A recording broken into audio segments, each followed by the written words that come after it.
নমস্কার, আরোহী নিউজ লাইভে আপনাদের স্বাগত। আপনাদের সঙ্গে রয়েছি আমি স্বপন। শুরু করছি নিউজ ভিউজ। বিস্তারিত খবরে যাব, তবে তার আগে দেখে নেব হেডলাইন্স।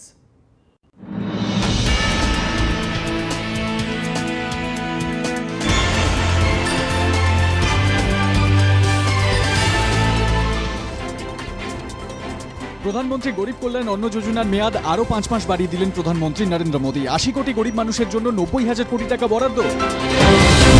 2021 জুন পর্যন্ত রাজ্যের গরিবদের বিনামূল্যে রেশন দেওয়ার ঘোষণা করলেন মুখ্যমন্ত্রী মমতা বন্দ্যোপাধ্যায়ও। কেন্দ্রের দেওয়া চালের গুণগত মান ভালো নয় বললেন মমতা। রেশন দেওয়ার প্রতিযোগিতা, কটাক্ষ বিরোধীদের। কেন্দ্র ও রাজ্যের রেশন বিলির সমালোচনা বাম কংগ্রেসের। প্রধানমন্ত্রীর বিহারের নির্বাচনের আগে গরিবের কথা মনে পড়েছে। বক্তব্য মোহাম্মদ সেলিমের। রেশন বিলির প্রতিযোগিতা চলছে, কটাক্ষ সোমেন মিত্র। প্রয়োজনে লকডাউন আইন লাগু করে বেসরকারি বাস রাস্তায় নামাবে রাজ্য সরকার। মানুষের স্বার্থে কঠোর পদক্ষেপ নিতে হবে মঙ্গলবার স্পষ্ট জানালেন মুখ্যমন্ত্রী মমতা বন্দ্যোপাধ্যায়। কোভিড-19 মোকাবিলায় এবার ভ্যাকসিন এলো ভারতের হাতেও। কোভ্যাক্সিন নামে ওই মহৌষধির প্রথম ও দ্বিতীয় পর্যায়ে ট্রায়াল হবে মানবদেহে। তাই ভ্যাকসিনের এখন প্রয়োজন ড্রাগ কন্ট্রোলার জেনারেল অব ইন্ডিয়ার অনুমোদনের।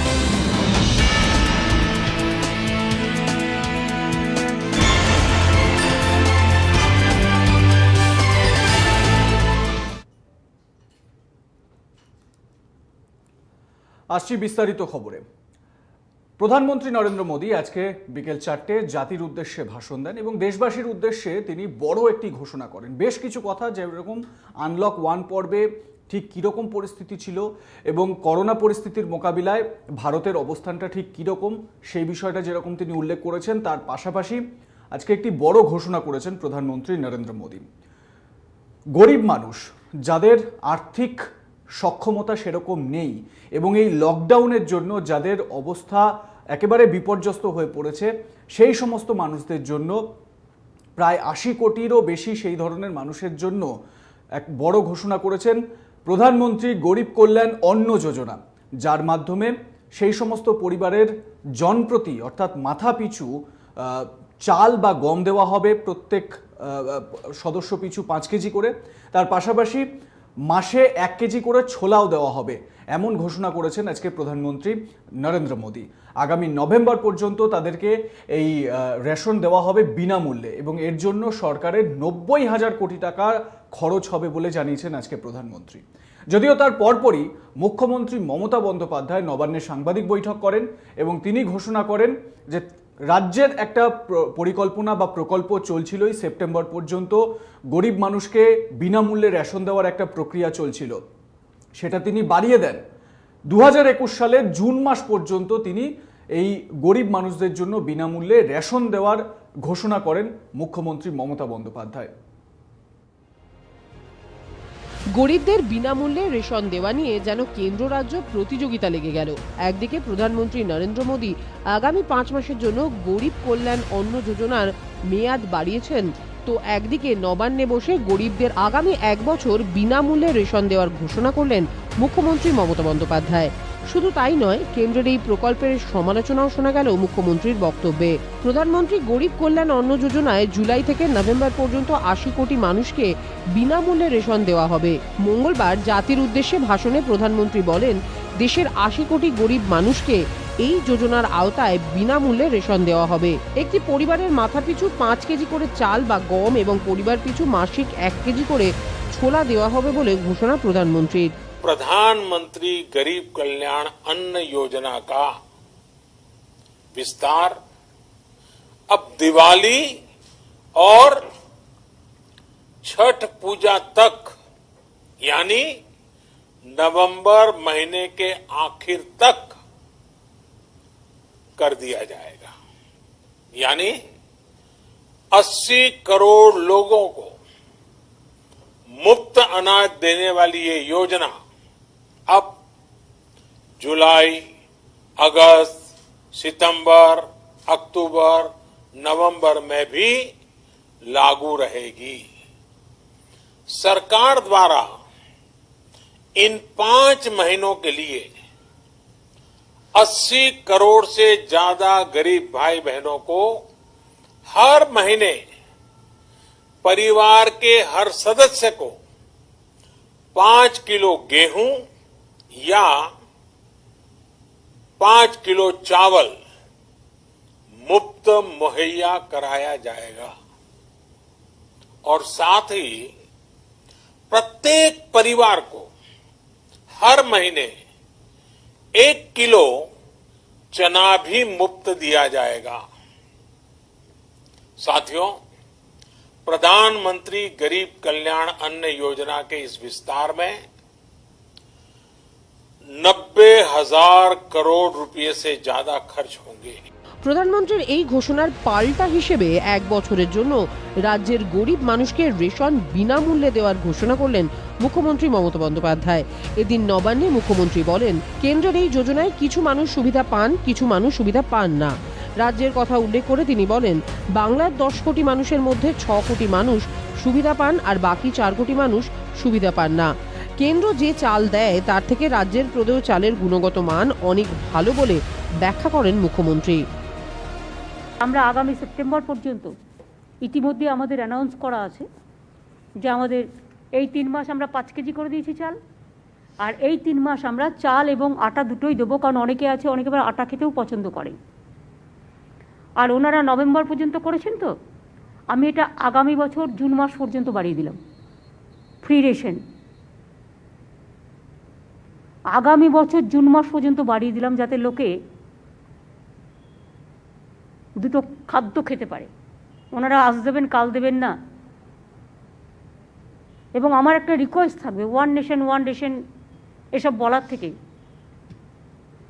যে রেশনটা ওনারা দিচ্ছেন মনে রাখবেন 60% লোক পাচ্ছে, 40% পাচ্ছে না। 5 কেজি করে যেটা দেওয়া হচ্ছে, তাই তো 60% লোক বেঙ্গলে কভার হচ্ছে সারা দেশে, 40% ওনারা যেটা 100% বলেছেন ভুল বলেছেন। প্রকল্প রূপায়ণে 90,000 কোটি টাকারও বেশি খরচ হবে বলে এদিন জানান প্রধানমন্ত্রী। প্রসঙ্গত, রাজ্যের শাসক দলের বিরুদ্ধে রেশন দুর্নীতির অভিযোগে সরব বিজেপি ও বিরোধী দলগুলি। এবার সেই আবহে প্রধানমন্ত্রীর এই বড় ঘোষণায় আরও বড় রাজনৈতিক চাপানুতর রাজ্যে তৈরি হবে বলেই মনে করছেন বিশেষজ্ঞরা। ব্যুরো রিপোর্ট, আরোহী নিউজ।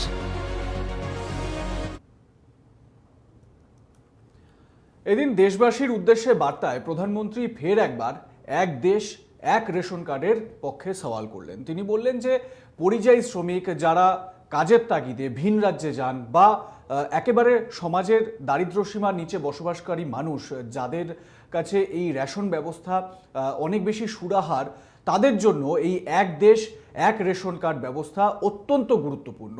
আর তাই আগামী দিনে এই এক দেশ এক রেশন ব্যবস্থাকে তিনি কার্যকর করতে চলেছেন এমন একটা ইঙ্গিত তিনি দিয়ে রেখেছেন। যদিও রাজ্যের মুখ্যমন্ত্রী বলছেন যে এই এক দেশ এক রেশন কার্ড যে ব্যবস্থার কথা বলা হচ্ছে সেই ব্যবস্থা সম্পর্কে আগে ভালো করে জানতে হবে, তারপর এ সম্পর্কে একটা সিদ্ধান্ত নেওয়া যেতে পারে। শুনুন কি বললেন তারা। अब पूरे भारत के लिए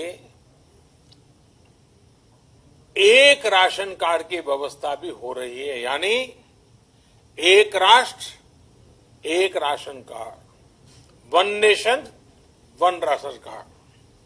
इसका सबसे बड़ा लाभ उन गरीब साथियों को मिलेगा जो रोजगार या दूसरी आवश्यकताओं के लिए अपना गांव छोड़ करके कहीं और जाते हैं। এই কনসেপ্টটা ফার্স্ট নিজে ক্লিয়ার হব। আগে ছিল বড় বড় কার্ড আমরা দেখতাম, সাদা কার্ড, রেশন কার্ড, যখন আমাদের রেশন কার্ড যখন থেকে দেখেছি। তারপরে হয়ে গেল লাল নীল সবুজ কার্ড, তারপরে হয়ে গেল ডিজিটাল কার্ড। এখন আবার বলছে one nation one ration, one election, one nation, one leader, one nation. আরে আমি বুঝতে দেবো ব্যাপারটা কি, না বুঝে আমি কী করবো?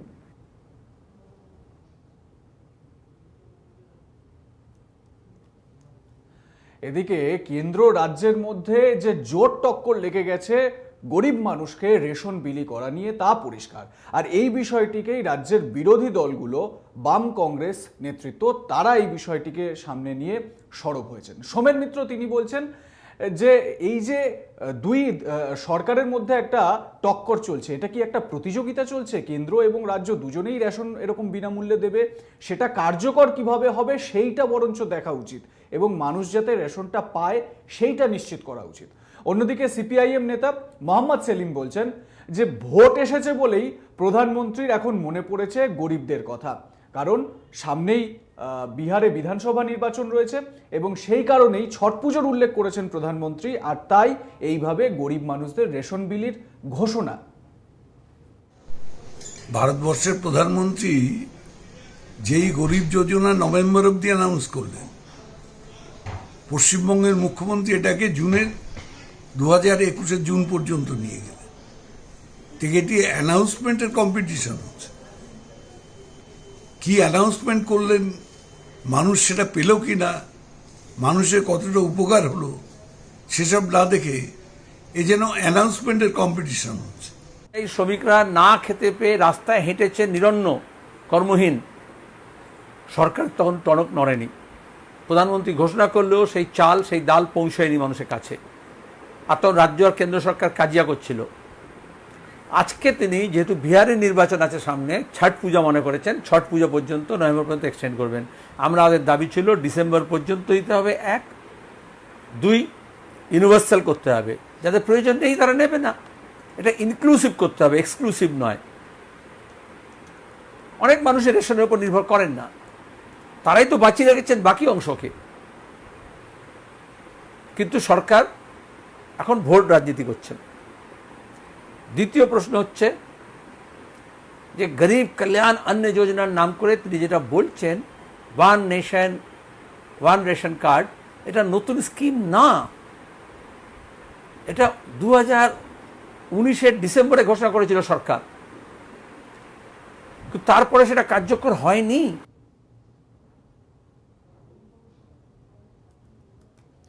মুখ্যমন্ত্রী মমতা বন্দ্যোপাধ্যায় কখনো নরম, কখনো বা গরম। দুদিন আগেই সাংবাদিক বৈঠকে তিনি ঘোষণা করেছিলেন যে সমস্ত বেসরকারি বাস রাস্তায় নামছে তাদের জন্য প্রত্যেক মাসে 15,000 টাকা করে একটা আর্থিক সহায়তা দেওয়া হবে। 6,000 বেসরকারি বাসকে এই আর্থিক সহায়তা প্রদান করার কথা ঘোষণা করেছিলেন মুখ্যমন্ত্রী। যদিও বেসরকারি বাস মালিক সংগঠনগুলো তা প্রত্যাখ্যান করেছে এবং তাদের পক্ষে বাস নামানো সম্ভব নয় বলে পরিষ্কার জানিয়ে দিয়েছে। তবে এবার এই বিষয়টিকেই কড়া হাতে দেখার কথা বলেছেন আজকে মুখ্যমন্ত্রী মমতা বন্দ্যোপাধ্যায়। তিনি পরিষ্কার বলেছেন, দুদিন দেখবেন, যদি পরিস্থিতি স্বাভাবিক না হয় তাহলে এই যে বিপর্যয় মোকাবিলা আইন রয়েছে সেই আইনকে কাজে লাগিয়ে বেসরকারি বাসগুলোকে সরকার নেবে এবং নিয়ে সরকারি ভাবনা চিন্তা থেকেই, পরিবহন দপ্তরের ভাবনা চিন্তা থেকেই ড্রাইভার দিয়ে সেই বাসগুলোকে চালানোর ব্যবস্থা করা হবে। এর পাশাপাশি তিনি এও বলেছেন যে সাধারণ মানুষের যাতে কোনোভাবে উপেক্ষিত না হন, সাধারণ মানুষের কথা ভাবতে হবে, তাদের যাতে কোনো কষ্ট না হয় সেই বিষয়টা সুনিশ্চিত করতে হবে। আজকে নবান্নে স্পষ্ট একটা বার্তা দিয়ে দিয়েছেন রাজ্যের প্রশাসনিক প্রধান। বেসরকারি বাস রাস্তায় নামাতে এবার কঠোর সিদ্ধান্তের পথে রাজ্যের মুখ্যমন্ত্রী মমতা বন্দ্যোপাধ্যায়। 1 জুলাইয়ের পর বেসরকারি বাস মালিক সংগঠনগুলি যদি বাস না নামায় তবে লকডাউন আইন মেনে পদক্ষেপ করবে রাজ্য সরকার। প্রয়োজনে বেসরকারি বাস অধিগ্রহণ করে চালাবে রাজ্য। সেক্ষেত্রে ওই বাসের কর্মীরাই কাজ করবেন। যদি ওই বাসের কর্মীরা কাজ করতে অনিচ্ছুক থাকেন তাহলে সরকারি চালক দিয়েই বাস চালাবে রাজ্য। লকডাউন আইনের আন্ডারে, ডিজাস্টার যে আইন আছে সেই আইনের আন্ডারে law will take its own course. Government বাসগুলো চালাবে এবং দরকার হলে ড্রাইভার যারা প্রাইভেট বাসে কাজ করেন তারা যদি আসে আমরা তাদের মাইনে দিয়ে দেবো। আর তারা যদি না আসেন তাহলে গভর্নমেন্ট নিজের মতো লোক দেখে নেবে। মুখ্যমন্ত্রী এই সিদ্ধান্তের কটাক্ষ করেছেন প্রদেশ কংগ্রেস সভাপতি সোমেন মিত্র। প্রাইভেট বাস অ্যাসোসিয়েশনকে বাংলার মুখ্যমন্ত্রী ধমকাচ্ছে। আর তারা কোত্থেকে পাবে? প্রতিদিন যদি ফুয়েলের দাম বাড়ে তো তারা ঘর থেকে পয়সা দিয়ে বাস চালাবে। আর বাস না চালালে তিনি বলবেন আমি সব ক্যান্সেল করে দেবো।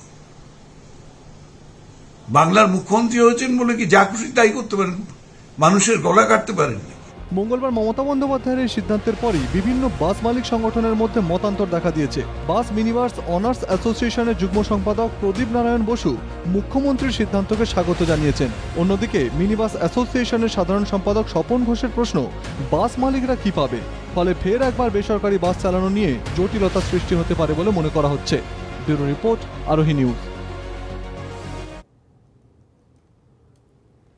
আনলক 1 পর্বে যথেষ্ট সুরক্ষা বিধি মানা হয়নি। ব্যক্তিগত ক্ষেত্রে এবং সামাজিক ক্ষেত্রেও এই নিয়মবিধিগুলো মানা হয়নি এবং তা নিয়ে কিছুটা উষ্মা প্রকাশ করেছেন প্রধানমন্ত্রী নরেন্দ্র মোদী। তিনি কি বলেছেন তা দেখাবো আপনাদের, তবে একটা ছোট্ট বিরতির পর ফিরে আসছি, সঙ্গে থাকুন।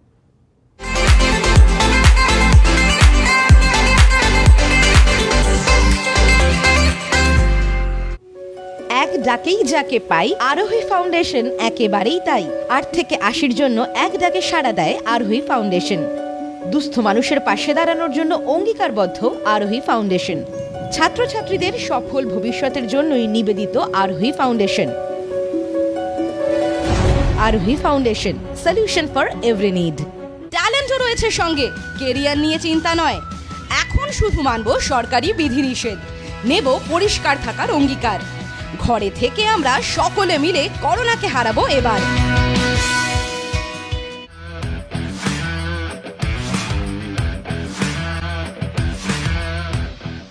Welcome to Sinha Group of Companies, your genie in a bottle. Career advancement opportunities in aviation and hospitality.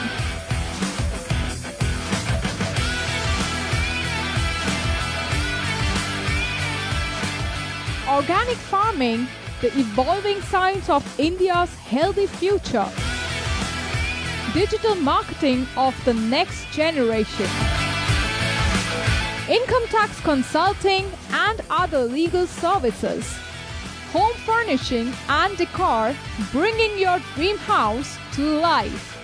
We know what you desire, so unleash your genie with Sinha Group of Companies and let the magic begin. Sinha Group of Companies, dream with India.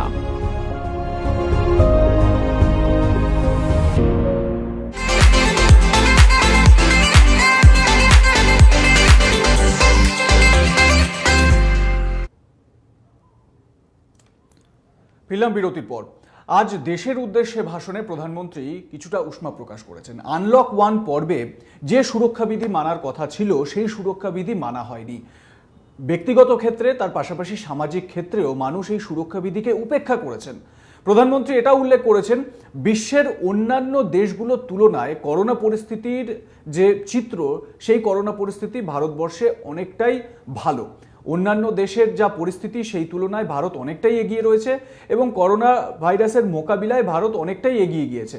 এর কারণ হিসেবে তিনি উল্লেখ করেছেন যে সময়ে lockdown ঘোষণা করার ফলে অনেকটাই এর প্রকোপ থেকে বাঁচা গেছে, কিন্তু যখনই আনলক 1-এ ভারত ঢুকলো তারপরই বেশ কিছু সুরক্ষাবিধি মানা হয়নি, নিয়মকানুন মানা হয়নি, যা নিয়ে স্বাভাবিকভাবেই উষ্মা প্রকাশ করেছেন প্রধানমন্ত্রী। আগাম লকডাউনের ফলে দেশে করোনা সংক্রমণ অনেকটা রোখা গিয়েছে, আগেই জানিয়েছিলেন প্রধানমন্ত্রী নরেন্দ্র মোদী। তবে আনলক 1-এ লকডাউন উপেক্ষা করেছেন মানুষজন। মঙ্গলবার জাতির উদ্দেশ্যে ভাষণে লকডাউনকে হালকাভাবে না নেওয়ার জন্য ফের একবার জানালেন প্রধানমন্ত্রী। তার মতে বিশ্বের অন্যান্য দেশের থেকে ভারত অনেকটাই সঠিক জায়গায় রয়েছে। साथियों, ये बात सही है कि अगर कोरोना से होने वाली मृत्यु दर को देखें तो दुनिया के अनेक देशों की तुलना में भारत संभली हुई स्थिति में है। समय पर किए गए लॉकडाउन और अन्य फैसलों ने भारत में लाखों लोगों का जीवन बचाया है, लेकिन हम ये भी देख रहे हैं कि जब से देश में अनलॉक 1 हुआ है, व्यक्तिगत और सामाजिक व्यवहार में लापरवाही जरा बढ़ती ही चली जा रही है। पहले हम मास्क को लेकर, 2 गज की दूरी को लेकर 20 सेकंड तक दिन में कई बार हाथ धोने को लेकर बहुत सतर्क थे, लेकिन आज जब हमें ज्यादा सतर्कता की जरूरत है तो लापरवाही बढ़ना बहुत ही चिंता का कारण है। মঙ্গলবার প্রেস ইনফরমেশন ব্যুরোর তথ্য অনুযায়ী করোনা আক্রান্তদের সুস্থতার হার বেড়ে 60% হয়েছে। দেশে করোনা পরিস্থিতি: মোট আক্রান্ত 5,66,840 জন, মোট সুস্থ 3,34,822, সুস্থতার হার 60%। বর্তমানে 1,20,000 মানুষ করোনা থেকে সেরে উঠেছেন।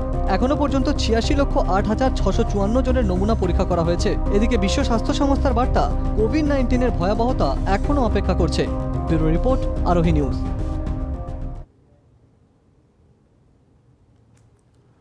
আসছি পরের খবরে।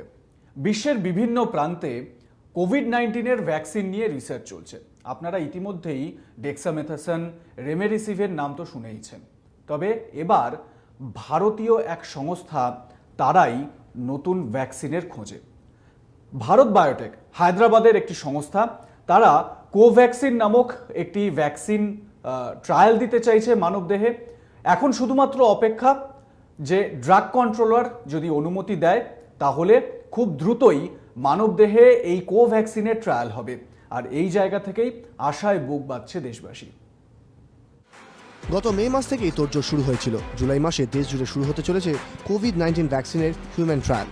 কোভিড-19 ভ্যাকসিন কোভ্যাক্সিনের মানবদেহে পরীক্ষার জন্য drug controller general of India বা DCGI অনুমোদন দিয়েছে। ভারতে তৈরি করা এটাই প্রথম ভ্যাকসিন যেটিকে মানবদেহে পরীক্ষার জন্য মঞ্জুরি দেওয়া হয়েছে। Indian council for medical research বা ICMR এর সহযোগিতায় হায়দ্রাবাদে ভারত বায়োটেকের তৈরি কোভ্যাক্সিন নিষ্ক্রিয় ভ্যাকসিন, যা সংক্রামক SARS-CoV-2 ভাইরাসের স্ট্রেন থেকে তৈরি। গবেষণায় এই ভ্যাকসিনের সুরক্ষা বা কার্যকারিতা যথেষ্ট সাড়া দিয়েছে। এদিকে বিশ্বজুড়ে করোনা ভাইরাসের ভ্যাকসিন তৈরির চেষ্টা জারি রয়েছে। মে মাসে কেন্দ্র সরকার জানিয়েছিল প্রায় 30টি দল একটি ভ্যাকসিন নিয়ে কাজ করছে। গত সপ্তাহে বিশ্ব স্বাস্থ্য সংস্থা বা WHO জানিয়েছে যে অ্যাস্ট্রাজেনেকার ভ্যাকসিন তালিকার উপরের দিকে রয়েছে। ইতিমধ্যেই ব্রিটেনেও যে হিউম্যান ট্রায়াল শুরু হয়েছে তাতে অনেকেই আশায় বুক বেঁধেছেন। অন্যান্য সম্ভাব্য ভ্যাকসিনগুলোর মধ্যে রয়েছে আমেরিকার সংস্থা মডার্নার ভ্যাকসিন, যা জুলাইয়ের মাঝামাঝি সময় থেকে তৃতীয় পর্যায়ে ক্লিনিক্যাল পরীক্ষায় যেতে পারে। যদিও বিশেষজ্ঞরা কিছুটা দ্বিধার মধ্যেই রয়েছেন, কারণ প্রাথমিকভাবে যে ভ্যাকসিনগুলো আসবে তা 100% নিখুঁত হওয়ার সম্ভাবনা ক্ষীণ। ব্যুরো রিপোর্ট, আরোহী নিউজ।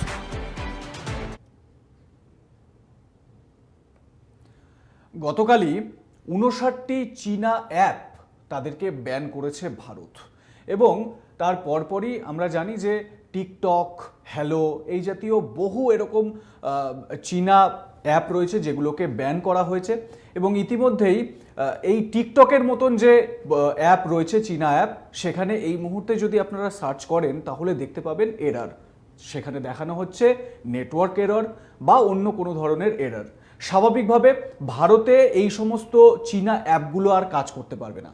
ভারতের তরফ থেকে এই বিষয়টিকে পরিষ্কার করা হয়েছে যে যিনি গ্রাহক, সেই গ্রাহকের যে গোপনীয়তা, সেই গোপনীয়তার সঙ্গে কম্প্রোমাইজ করা হচ্ছে।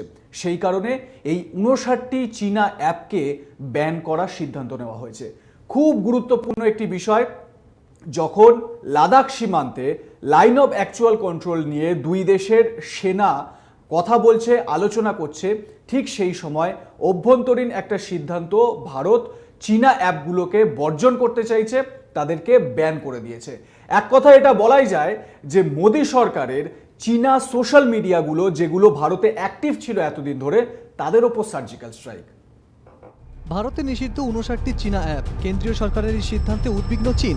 ইতিমধ্যেই টিকটক ইন্ডিয়ার কর্তাদেরও ডেকেছে কেন্দ্র সরকার। কেন সরকার এমন সিদ্ধান্ত নিয়েছে তা স্পষ্ট করা হবে তাদের কাছে। এদিকে আচমকা চীনের অ্যাপগুলিকে ব্যান করায় পরিস্থিতি খতিয়ে দেখছে চীন। ভারতের তথ্য প্রযুক্তি মন্ত্রকের তরফে জানানো হয়েছে, গোয়েন্দারা জানতে পেরেছেন অ্যান্ড্রয়েড ও iOS প্ল্যাটফর্মে থাকা মোবাইল অ্যাপকে অপব্যবহার করে গ্রাহকদের গোপনীয়তা লঙ্ঘনের চেষ্টা করা হচ্ছে। তাই সব দিক বিবেচনা করেই সিদ্ধান্ত নেওয়া হলো। যে অ্যাপগুলি বাতিল করা হয়েছে তাদের মধ্যে অন্যতম TikTok, Helo, SHAREit, UC Browser, Xender, Likee, CamScanner. ভারতের এই কড়া পদক্ষেপ জানার পরেই নড়ে চড়ে বসেছে চীন। সে দেশের বিদেশমন্ত্রী ঝাও লিজিয়ান বলেন, ঘটনা জানার পর চীন গভীরভাবে উদ্বিগ্ন এবং পরিস্থিতি যাচাই করে দেখছে। এরই মাঝে এবার নতুন রসদ দিলেন ডায়মন্ড হারবারের তৃণমূল সাংসদ অভিষেক বন্দ্যোপাধ্যায়। টুইটারে প্রধানমন্ত্রী নরেন্দ্র মোদীর একটি বক্তৃতা আপলোড করেছেন তিনি। সেখানে টিকটক অ্যাপে প্রধানমন্ত্রীর ভাষণ দেখতে পাওয়া যাচ্ছে। মোদীর কটাক্ষ করে অভিষেক লিখেছেন, যে টিকটক ব্যানের সিদ্ধান্ত নিয়েছে মোদী সরকার তাতেই ভাষণ দেন তিনি। বিষয়টিকে হিপোক্রেসি হিসেবে চিহ্নিত করেছেন অভিষেক বন্দ্যোপাধ্যায়, যদিও এই ভিডিও সত্যতা যাচাই করেনি আরোহী নিউজ। এদিকে রাজ্য বিজেপির সাধারণ সম্পাদক রাহুল সিনহার বক্তব্য, দেশীয় অ্যাপ বানাতে 10 মিনিট সময় লাগবে। মোদীজি সে রাস্তাটা দেখিয়েছে, আর দেখানোর কারণেই দেখুন এখন ভারত নিজের পায়ে দাঁড়িয়ে পড়েছে। নিজে ভেন্টিলেটর বানাচ্ছে, নিজে পিপিই বানাচ্ছে, নিজে টেস্টিং কিট বানাচ্ছে। যদি লকডাউনে এত বড় যুগান্তকারী সার্থকতা আনতে পারে, ঐতিহাসিক সফলতা আনতে পারে, তাহলে কিসের আপনার কোথাকার চীনার কি জিনিস আছে না আছে ও বানাতে 10 মিনিট লাগবে ইন্ডিয়ার। ভারত চীন সীমান্তে উত্তেজনার পরেই চীনা পণ্য বয়কটের ডাক দিয়েছে ভারত। দেশ জুড়ে বিক্ষোভ হয়েছে চীনের বিরুদ্ধে। এবার চীনা অ্যাপ ব্যান করে চীনকে বাণিজ্যিকভাবে কতটা প্যাঁচে ফেলতে পারবে মোদী সরকার, সেদিকে তাকিয়ে দেশবাসী। ব্যুরো রিপোর্ট, আরোহী নিউজ।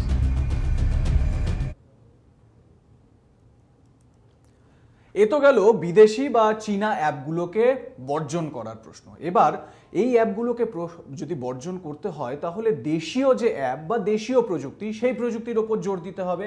আর প্রধানমন্ত্রী তো বলেইছেন যে আত্মনির্ভর হতে হবে, আর সেই আত্মনির্ভর হওয়ার ক্ষেত্রে একটা পদক্ষেপ বলা যেতে পারে ইতিমধ্যেই, তাও এই বাংলার মাটি থেকেই। মেদিনীপুরের দ্বাদশ শ্রেণীর এক ছাত্র প্রিয়াংশু সিং সে নিজে ডেভেলপ করেছে, এই লকডাউনের সময় বাড়িতে বসেই একটি অ্যাপ ডিজাইন করে ফেলেছে সে, এবং গুগল স্টোরে আজকে সেই অ্যাপটির উদ্বোধনও হয়ে গেল। রাজ্য বিজেপির সভাপতি দিলীপ ঘোষ তিনি এই উদ্বোধনে ছিলেন। এই অ্যাপটির নাম দেওয়া হয়েছে ইনোসেন্স।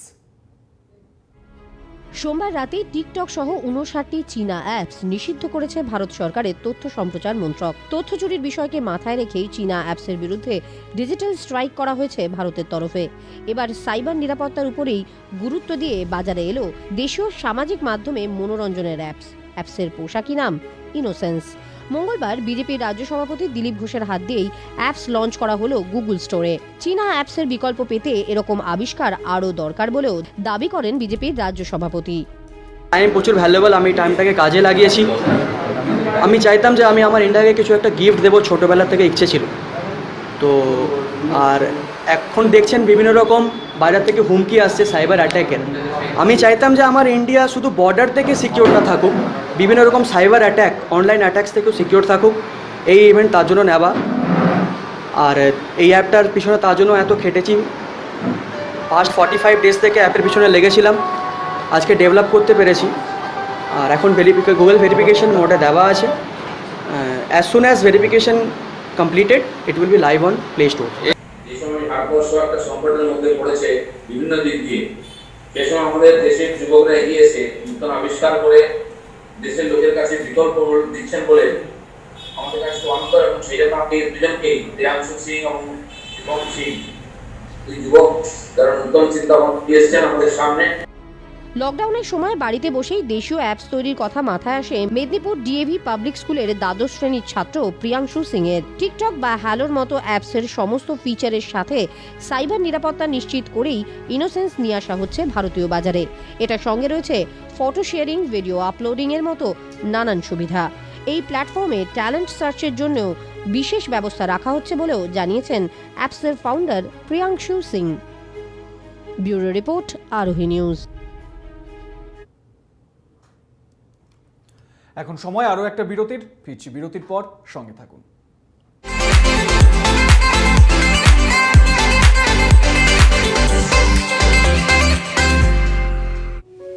এক ডাকেই যাকে পাই, আরোহী ফাউন্ডেশন একেবারেই তাই।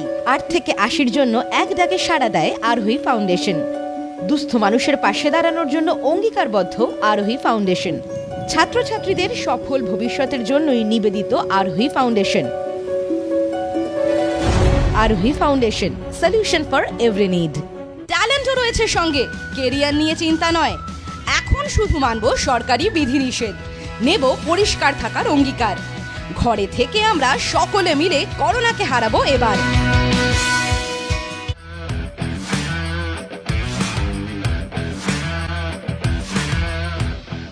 Welcome to Sinha Group of Companies, your genie in a bottle. Career advancement opportunities in aviation and hospitality.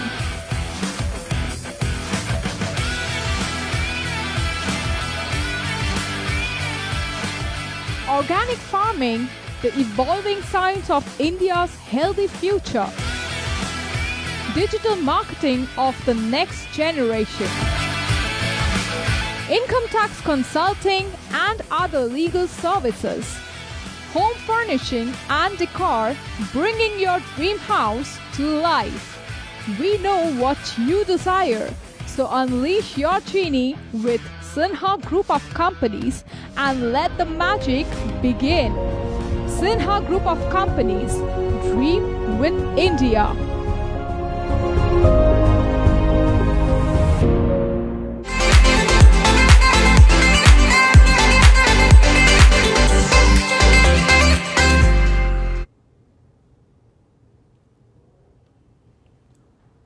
ফিরে এলাম বিরতির পর। চীনা পণ্য, চীনা অ্যাপ বাতিলের পর এবার চীনা মাঞ্জা। বিষয়টি একেবারে কাকতালীয় হলে কিন্তু পরিষ্কার এটা কলকাতা হাইকোর্টের নির্দেশ, সেই নির্দেশের পর শহরে চীনা মাঞ্জা নিষিদ্ধ হচ্ছে। স্বাভাবিকভাবে এই বিষয়টা একটা স্বস্তির জায়গা কলকাতা পুরসভার কাছে, কারণ বিভিন্ন সময় এই চীনা মাঞ্জায় আহত হওয়ার খবর সামনে আসছিল, এমনকি মৃত্যুও হয়েছে এই খবরও সামনে এসেছে, যার জেরে বিপর্যস্ত হয়ে পড়েছিল কলকাতা পুরসভা। তাই পুরসভার প্রশাসক মণ্ডলীর চেয়ারম্যান ফিরহাদ হাকিম তিনি স্বভাবতই কলকাতা হাইকোর্টের এই নির্দেশকে স্বাগত জানিয়েছেন। বিভিন্ন ফ্লাইওভারে আমরা কিছুতেই আটকাতে পারছিলাম না, মাঞ্জা এসে পড়ছিল, যেখানে স্পেশালি টু হুইলার যারা ড্রাইভার তাদের পক্ষে একটা বিপজ্জনক হয়ে আসছে। একজনের প্রাণও গেছে, অনেক ইনজোর্ড হয়েছে। আমি ধন্যবাদ জানাই কলকাতা হাইকোর্টকে যে চীনা মাঞ্জা বন্ধ করে দিতে প্রচুর মানুষের যে ইনজুরি হতো এবং প্রাণহানি হতো তার থেকে বাঁচে। করোনা আবহের মধ্যেই ডেঙ্গির যে সচেতনতা, সেই সচেতনতার প্রচারে লেগে গেছে কলকাতা পুরসভা। কয়েকদিন আগেই পুরসভার তরফ থেকে একটি নতুন ক্যাম্পেইন চালু করা হয়, যার নাম দেওয়া হয়েছিল 1 দিন 10 মিনিট সাপ্তাহিক। অর্থাৎ মানুষের কাছে গিয়ে তাদেরকে সচেতন করতে হবে যে আপনার বাড়ির আশপাশটা পরিষ্কার রাখুন, কোথাও জল জমতে দেবেন না। তবে শুধুমাত্র মানুষকে সচেতন করাই নয়, কলকাতা পুরসভা আরও নতুন নতুন উদ্যোগ নিচ্ছে। যেমন গাপ্পি মাছ ছাড়ার একটা নয়া উদ্যোগ নিয়েছে কলকাতা পুরসভা। বলে রাখা ভালো যে এই গাপ্পি মাছ জমা জলের মধ্যে গিয়ে যদি জমা জলের মধ্যে ছেড়ে দেওয়া হয়, তাহলে এই গাপ্পি মাছ এই যে ডেঙ্গির মশার যারা নিয়ে আসে, যারা নিয়ে আসে সেই এডিস ইজিপ্টাই মশা, সেই এডিস ইজিপ্টাই মশার যে লার্ভা, সেই লার্ভাকে খেয়ে ফেলে এই গাপ্পি মাছ, যার ফলে এই এডিস ইজিপ্টাই মশা জন্মাতেই পারে না। আর জন্মাতে যখন পারবে না, অঙ্কুরেই যখন বিনাশ হয়ে যাবে, তখন স্বাভাবিকভাবে ডেঙ্গি মোকাবিলায় অনেকটাই এগোনো যাবে।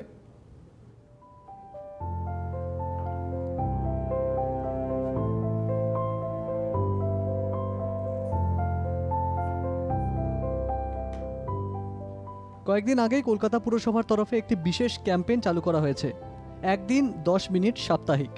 ডেঙ্গু নিয়ে এই কর্মসূচির পরেই এবার এলাকায় এলাকায় গাপ্পি মাছ ছাড়ার উদ্যোগ নিচ্ছে কলকাতা পুরসভা। পুরসভার প্রশাসক মণ্ডলীর সদস্য অতীন ঘোষ জানিয়েছেন, ডেঙ্গু প্রতিরোধ করার জন্য গাপ্পি মাছ ছাড়া হবে যাতে এডিস মশার বংশবিস্তার রোখা যায়। কলকাতার যত পার্কগুলো আছে তাদের মধ্যে যাতে ফাউন্টেন আছে, সেই ফাউন্টেনের মধ্যে গাপ্পি মাছ ছেড়ে দেওয়া হবে, যাতে রেগুলার সার্ভেলেন্সের দরকার নয়। যদি লার্ভা জন্মায়, গাপ্পি মাছই সেই লার্ভা খেলে নেওয়া হবে। এইটা একটা সিদ্ধান্ত নেওয়া হয়েছে। 2 নম্বর হচ্ছে যে সমস্ত ইনস্টিটিউশনাল ভিজিট ব্যাপকভাবে শুরু করতে বলা হয়েছে। সরকারি হসপিটাল, সরকারি অফিস, বেসরকারি অফিস, বেসরকারি স্কুল, সরকারি স্কুল, এগুলো ব্যাপকভাবে ভিজিট করতে বলা হয়েছে। এবং এগুলো আর কনস্ট্রাকশন সাইট, যেখানে বিল্ডিং তৈরি হচ্ছে, সেখানে যদি জল পাওয়া যায়, বিল্ডিং ডিপার্টমেন্টের সাথে কথা বলা আছে। আমরা বিল্ডিং ডিপার্টমেন্ট নোটিশ করবো, তার কপি বিল্ডিং ডিপার্টমেন্টকে দেবো। বিল্ডিং ডিপার্টমেন্ট তার আইনানুগ ব্যবস্থা নেবে। অর্থাৎ সরকারি বেসরকারি অফিস এবং বিভিন্ন প্রতিষ্ঠানগুলি অবিলম্বে পর্যবেক্ষণ করা হবে। যে সমস্ত পরিত্যক্ত জায়গা, জলাশয় রয়েছে, সেখানে জমির মালিকদের সচেতন করা হবে। সে সঙ্গে 496A নোটিফিকেশন দেওয়া হবে। পুরসভার কর্মীরাই প্রয়োজনে এলাকা পরিষ্কার করে জমি ও জলাশয়ের মালিকের থেকে পারিশ্রমিক নেবে। তবে শুধু প্রশাসন নয়, আমজনতা যাতে সচেতন হন সেদিকেই সজাগ পুরসভা। ব্যুরো রিপোর্ট, আরোহী নিউজ। বিগত বেশ কয়েকদিন ধরে আপনারা টিভির পর্দায় বিভিন্ন খবরে, বিভিন্ন জায়গায় সংবাদ শিরোনামে এই বিষয়টাকে প্রত্যক্ষ করেছেন যে অভিভাবকদের স্কুলের সামনে বিক্ষোভ। তার কারণ কোথাও অত্যাধিক পরিমাণে ফি নেওয়া হচ্ছে, স্কুল ফি নেওয়া হচ্ছে, এবং তাদের সেই স্কুল ফি কমানোর দাবি। তার পাশাপাশি না জানিয়েই এই মুহূর্তেও, এই লকডাউনের সময়ও স্কুল ফি বাড়িয়ে দেওয়া হচ্ছে। এই অভিযোগকে কেন্দ্র করে আজকে শহরের 2টি জায়গায় 2টি স্কুলের সামনে বিক্ষোভ অভিভাবকদের অব্যাহত ছিল। একদিকে মহেশতলা কার্মেল স্কুল, অন্যদিকে অশোক হল স্কুলের সামনেও অভিভাবকরা বিক্ষোভ দেখাতে থাকেন ফি কমানোর দাবিতে এবং অতিরিক্ত ফি বৃদ্ধির প্রতিবাদে। মহেশতলার কার্মেল স্কুলের অভিভাবকরা ফি কমানোর দাবিতে বজবজ রোড অবরোধ করল। অভিভাবকদের দাবি, মাসিক টিউশন ফি ছাড়া তারা আর কোনো কিছুই দেবেন না। পাশাপাশি বাৎসরিক যে ফি নেওয়া হয় সেটিও 50% মকুব করতে হবে। এর আগেও অভিভাবকরা স্কুলে বিক্ষোভ দেখালে স্কুল কর্তৃপক্ষের কোনো প্রকার হেলদোল না থাকায় আবারও অভিভাবকরা বজবজ ট্রাঙ্ক রোড অবরোধ করার পর পুলিশের অনুরোধে অবরোধ তুলে নেয় এবং হাতে প্ল্যাকার্ড নিয়ে স্কুলের সামনে বিক্ষোভ দেখাতে শুরু করেন তারা। অন্যদিকে স্কুলের অতিরিক্ত ফি বৃদ্ধির দাবিতে সকাল থেকেই কলকাতার অশোক হল স্কুলের সামনে অভিভাবকরা বিক্ষোভ দেখান। তাদের দাবি, স্কুল কর্তৃপক্ষ গত 3 মাস ধরে অনলাইনে পড়াশোনা করাচ্ছে, তাই তারা শুধুমাত্র টিউশন ফি দেবে, সেশন ফি দেবে না। এর পাশাপাশি অন্যান্য সমস্ত খরচ যেমন কম্পিউটার খরচ বা স্কুলে যাতায়াতের জন্য বাসের খরচ বা ল্যাবের খরচ দেবেন না তারা। তাদের দাবি, স্কুল কর্তৃপক্ষকে চিঠি বা মেল পাঠানো হলেও কোনো উত্তর মেলেনি। ব্যুরো রিপোর্ট, আরোহী নিউজ। এখন সময় আরও একটা বিরতির। ফিরছি বিরতির পর, সঙ্গে থাকুন।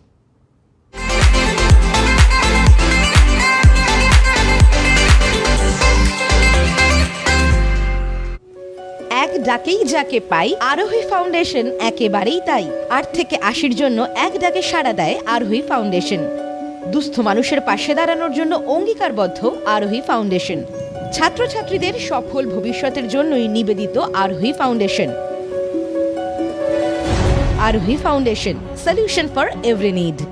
ট্যালেন্টও রয়েছে সঙ্গে, কেরিয়ার নিয়ে চিন্তা নয়। এখন শুধু মানব সরকারি বিধিনিষেধ, নেব পরিষ্কার থাকার অঙ্গীকার। ঘরে থেকে আমরা সকলে মিলে করোনাকে হারাবো এবার।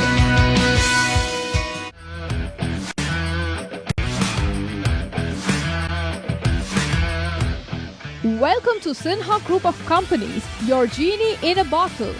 Career advancement opportunities in aviation and hospitality.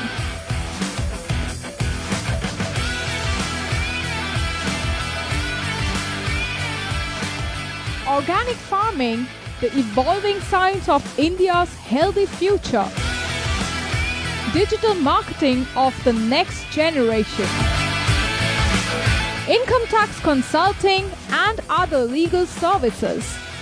Home furnishing and decor, bringing your dream house to life.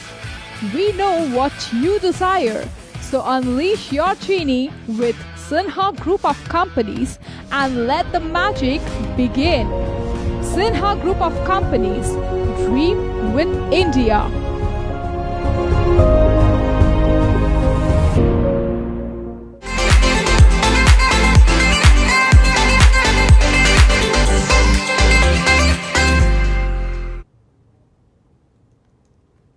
ফিরলাম বিরতির পর। আপনারা জানেন ইতিমধ্যেই খুলে গেছে দক্ষিণেশ্বরে মা ভবতারিণীর দরবার, খুলে গেছে তারা মায়ের তারাপীঠ, তার পাশাপাশি বেলুর মঠও খুলে দেওয়া হয়েছে। এবার পালা সতীপীঠ কালীঘাটের। আগামীকাল থেকে খুলে যাচ্ছে কালীঘাট মন্দির। তবে তার আগে আজকে স্যানিটাইজিং করা হয়েছে কালীঘাট মন্দির চত্বর। তার পাশাপাশি একাধিক সুরক্ষা বিধির কথাও উল্লেখ করা হয়েছে এবং ব্যবস্থাও নেওয়া হয়েছে। স্যানিটাইজিং টানেল বসানো হয়েছে এবং সেই টানেলের মধ্য থেকেই দর্শনার্থীদের ভেতরে প্রবেশ করতে হবে। 10 জন করে দর্শনার্থী প্রবেশ করতে পারবেন মন্দিরের ভেতরে। এছাড়া যে সামাজিক দূরত্বর কথা বলা হচ্ছে সেই সামাজিক দূরত্ব মেনেই তারপর দর্শনার্থীরা প্রবেশ করতে পারবেন মন্দিরের ভেতরে, মায়ের দর্শন করতে পারবেন। স্বাভাবিকভাবে পুণ্যার্থী বা দর্শনার্থী যারা প্রত্যেক দিন কালীঘাটে ভিড় জমান মায়ের কাছে, মায়ের দর্শনের জন্য, তাদের কাছে এটা একটা সুখবর।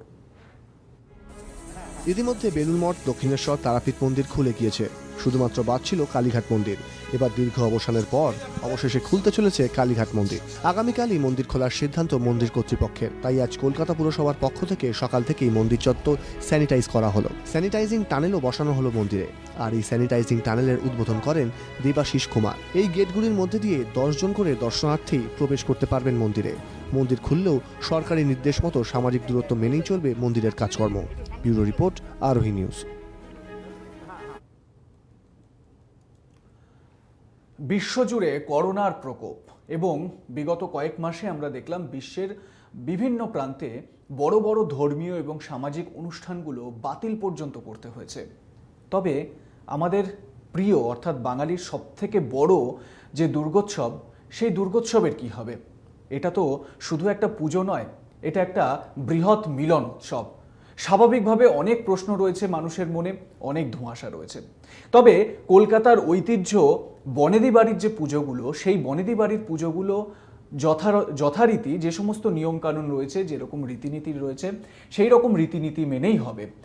প্রত্যেক বছর উল্টো রথের দিন শোভাবাজার রাজবাড়ির কাঠামো পুজো শুরু হয়ে যায়। সেই মতো আজও অন্যথা হলো না শোভাবাজার রাজবাড়িতে। করোনার প্রকোপে বিশ্বের বিভিন্ন দেশ বহু ধর্মীয় অনুষ্ঠান, বহু সামাজিক অনুষ্ঠান বাতিল করেছে। অনাড়ম্বরভাবেই বিশ্বের বিভিন্ন প্রান্তরে ধর্মীয় অনুষ্ঠানগুলো সম্পন্ন করা হয়েছে। সেখানে ছিল না কোনো জমায়েত, ছিল না কোনো জাঁকজমক। তবে বাঙালির সব থেকে প্রিয় দুর্গাপুজোয় এবার কি হবে?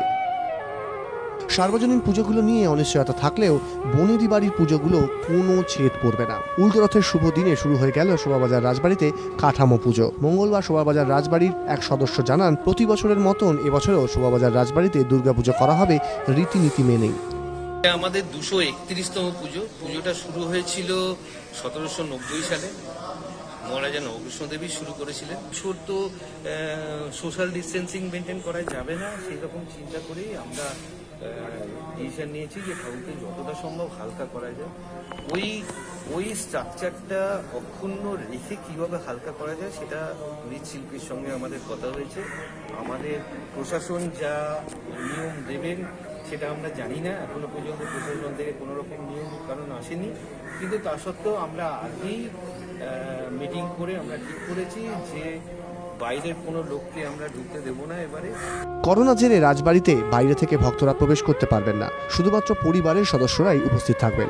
দুর্গাপুজো তো শুধু পুজো নয়, সময়ের কালে তা বিশাল উৎসবে পরিণত হয়েছে। আর মানুষের প্রাণের এই উৎসব করোনার প্রকোপে ভেস্তে যাবে ধোঁয়াশা থাকলেও আশায় বুক বেঁধেছে বঙ্গবাসী। ব্যুরো রিপোর্ট, আরোহী নিউজ। এবার আসছি ময়দানের খবরে। আইএসএল হোক বা আই লিগ বা ঘরোয়া কোনো লিগ, সমস্ত প্রতিযোগিতাগুলোতেই আগের মতো আর বাঙালি স্ট্রাইকারদের দেখা যায় না। বিদেশিদের দিকেই নজর রাখতে হয় বা ভরসা করে থাকতে হয় কলকাতার ফুটবল ক্লাবগুলোকে। এবার সেই বাঙালি স্ট্রাইকারের খোঁজেই তৎপর হলো রাজ্য ফুটবলের নিয়ামক সংস্থা। রঞ্জিত মুখার্জি, বিশ্বজিৎ ভট্টাচার্য, কৃষাণু দে, শিশির ঘোষ, দীপেন্দু বিশ্বাসদের মতো স্ট্রাইকাররা আজ বাংলা ফুটবলে অতীত। গত 2 দশক ধরেই বাঙালির ফুটবলার হয়ে ওঠার উৎসাহে ঘাটতি দেখা দিয়েছে। বিশেষ করে শহর কলকাতায় যে অনীহা বেশ চোখে পড়ার মতো। 24 পরগনা, হাওড়া, হুগলির মতো জেলাগুলো থেকে ফুটবলার উঠে এলেও স্ট্রাইকার কোথায়? আর তাই বাংলা থেকে স্ট্রাইকার তুলে আনার লক্ষ্যে একটি স্ট্রাইকার একাডেমি গড়তে চলেছে আইএফএ। সেই নিয়েই এদিন আইএফএতে বাংলার নাম করা স্ট্রাইকারদের নিয়ে একটি মিটিং করেন আইএফএ সচিব জয়দীপ মুখার্জি, যেখানে উপস্থিত ছিলেন রঞ্জিত মুখার্জি, বিশ্বজিৎ ভট্টাচার্য, সঞ্জয় মাঝি, শিশির ঘোষ, দীপেন্দু বিশ্বাস, প্রশান্ত মুখার্জির মতো বাংলার বিভিন্ন সময়ের নামী স্ট্রাইকাররা। শুধুমাত্র স্ট্রাইকারদের জন্য একাডেমি করা যথেষ্ট চ্যালেঞ্জিং, কারণ তার জন্য অন্য পজিশনের ফুটবলারদেরও প্রয়োজন হয়। এই সমস্ত টেকনিক্যাল বিষয় নিয়েই আলোচনা হয় এদিনের সভায়, জানালেন বিশ্বজিৎ ভট্টাচার্য, দীপেন্দু বিশ্বাসরা। আইএফএ যে উদ্যোগ নিয়েছে যে একাডেমিগুলো করবে এবং ডিস্ট্রিক্ট ফুটবলটা যদি ঠিক মতন চলে, সেখানে যদি আমাদের মতন কিছু প্লেয়ার নিয়ে গিয়ে, যারা কথা হয়েছে নিয়ে যাবেই, তারা গিয়ে অ্যাডভাইস যদি ঠিক মতন দেয়, যে কোনো চক আউট করে নেয়, ঠিক মতন অ্যাডভাইস করে যে কীরকমভাবে প্ল্যান করলে, যে ফুটবল একাডেমি তৈরি করলে কিংবা ওই টিমগুলোকে কীরকম নার্সিং করলে স্ট্রাইকার প্লেয়ার উঠে আসবে। নিশ্চয়ই আগামী দিনে আপনারা দেখতে পারেন বা যে বাংলায় অনেক প্লেয়ার এসছে যারা ভারতবর্ষ রিপ্রেজেন্ট করবে। আইকন প্লেয়ার, আইকন স্ট্রাইকার বাংলায় নেই, যেটা দেখে বাঙালি স্ট্রাইকার উঠে আসে। আমরা শিশিরদাকে নকল করি, মানে মাদুলি থেকে শুরু করে প্যান্ট পরা, মোজা পরা, বল নিয়ে মাঠে নামা, সেইটা এখনকার প্লেয়াররা সেই আইকনিক প্লেয়ার পাচ্ছে। জয়দীপদা বারবার বলেছেন, এবং এছাড়াও আইএফএর একটা বড় উদ্যোগ, ভালো উদ্যোগ, যেখানে স্ট্রাইকার তুলে আনা বাংলা থেকে। তো আমাদের যেটা একটা এখানে আলোচনার মধ্যে থেকে উঠে এসছে সেটা হচ্ছে আমরা স্পেশালাইজ স্ট্রাইকার্স একাডেমি একটা করছি। স্ট্রাইকার্স একাডেমিটার জন্যে যে স্ট্রাইকিং প্লেয়ারদের দরকার সেটা আমরা জেলা থেকে স্কাউটিং করে নিয়ে আসবো, কিন্তু যে একাডেমিটা আমরা করব সেটা পার্টিকুলারলি স্ট্রাইকারদের জন্যেই আমরা একাডেমি করব। কেন আমাদের যেটা ইচ্ছে আছে সেটা হচ্ছে বাংলাতে নতুন করে আবার বিশ্বজিৎ ভট্টাচার্য যাতে আসে, আবার প্রশান্ত চক্রবর্তী যাতে আসে, আবার রঞ্জিতদার মতো প্লেয়ার যাতে আসে। একাডেমির জন্য জায়গাও মোটামুটি ঠিক করে ফেলেছেন আইএফএ সচিব। আমাদের লকডাউনটা ওভার হলে অলরেডি আমরা প্রসেসটা চালু করে দিচ্ছি। এক্সপেক্টেড লকডাউনটা ওভার হয়ে গেলে খেলার যদি আমাদের যখন থেকে গভর্নমেন্ট বলবে যে আমরা প্র্যাকটিস শুরু করতে পারবো, আমরা টেন্টেটিভ ধরে রাখছি নভেম্বর ফার্স্ট উইক বা সেকেন্ড উইক থেকে হয়তো আমরা আস্তে আস্তে এটাকে চালু করতে পারবো। আমাদের যেটা গভর্নমেন্টের সঙ্গে আলোচনা হচ্ছে, রবীন্দ্র সরোবর স্টেডিয়ামটা আমরা ইউজ করতে পারবো, বারাসাত স্টেডিয়ামটা আমরা ইউজ করতে পারবো, আমরা জেলাতেও আমরা ইউজ করবো। লকডাউন উঠলেই যত দ্রুত সম্ভব এই একাডেমি শুরু করতে চায় আইএফএ। স্পোর্টস ব্যুরো, আরোহী নিউজ। নিউজ ভিউজ আজ এ পর্যন্তই। আগামীকাল সারাদিনের বাছাই করা সেরা খবরগুলো নিয়ে আবার আপনাদের সামনে হাজির হব নিউজ ভিউজে। আপনারা দেখতে থাকুন আরোহী নিউজ। শুভরাত্রি।